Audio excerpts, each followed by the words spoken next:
নমস্কার বন্ধুরা, 2026 সালের পশ্চিমবঙ্গ বিধানসভা নির্বাচনে ডঙ্কা বেজে গেছে। কিন্তু এবার ভোটের আগে রাস্তাঘাটে বাইক নিয়ে বেরোনোর আগে আপনাকে সাবধান হতে হবে। নির্বাচন কমিশন এক নজিরবিহীন সিদ্ধান্ত নিয়েছে।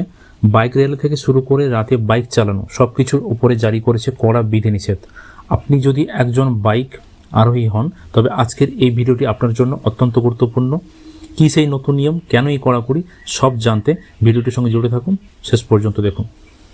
নির্বাচন কমিশন স্পষ্ট জানিয়ে দিয়েছে, অবাধ ও শান্তিপূর্ণ ভোট নিশ্চিত করতে তারা এবার জিরো টলারেন্স নীতি নিতে চলেছে।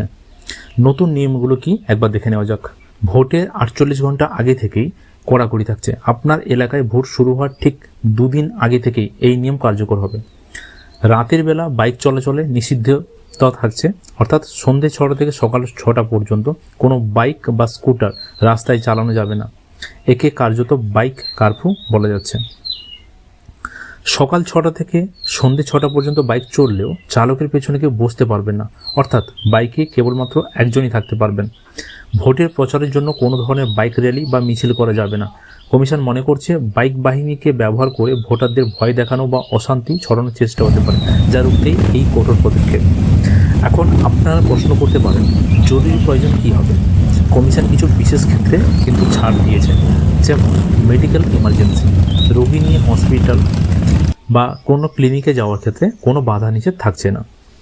তাছাড়াও স্কুল থেকে বাচ্চাদের যাতায়াত নিয়ে আসা বা দিয়ে আসার ক্ষেত্রে অভিভাবকরা এই বাইক ব্যবহার করতে পারবেন। আগে থেকে ঠিক হওয়া কোনো সামাজিক বা পারিবারিক অনুষ্ঠানে যাওয়ার জন্য ছাড় মিলতে পারে, তবে সেক্ষেত্রে স্থানীয় থানা থেকে লিখিত অনুমতি নিতে হবে।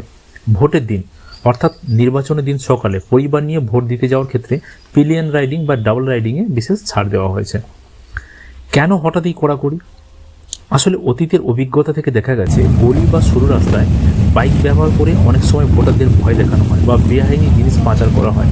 4 চাকা গাড়ি চেকপোস্টে আটকানো সহজ হলেও বাইক নিয়ে পালানো সহজ। এই স্বচ্ছ নির্বাচন করতে এই প্রথমবার বাংলায় এই ধরনের নিয়ম আনা হলো। সুতরাং বন্ধুরা, আইন মেনে চলুন, নিজের ভোটাধিকার সঠিকভাবে প্রয়োগ করুন। আপনি কি মনে করেন, নির্বাচন কমিশনের এই সিদ্ধান্ত সঠিক? কমেন্ট করে জানান। এই ভিডিওটি ভালো লাগলে লাইক করুন, বন্ধুদের সাথে শেয়ার করুন, সবাইকে সতর্ক করে দিন। আর নিয়মিত এই ধরনের আপডেট পেতে চ্যানেলটির সঙ্গে জুড়ে থাকুন এবং সাবস্ক্রাইব করুন। Have a nice day, take care, bye, জয় হিন্দ।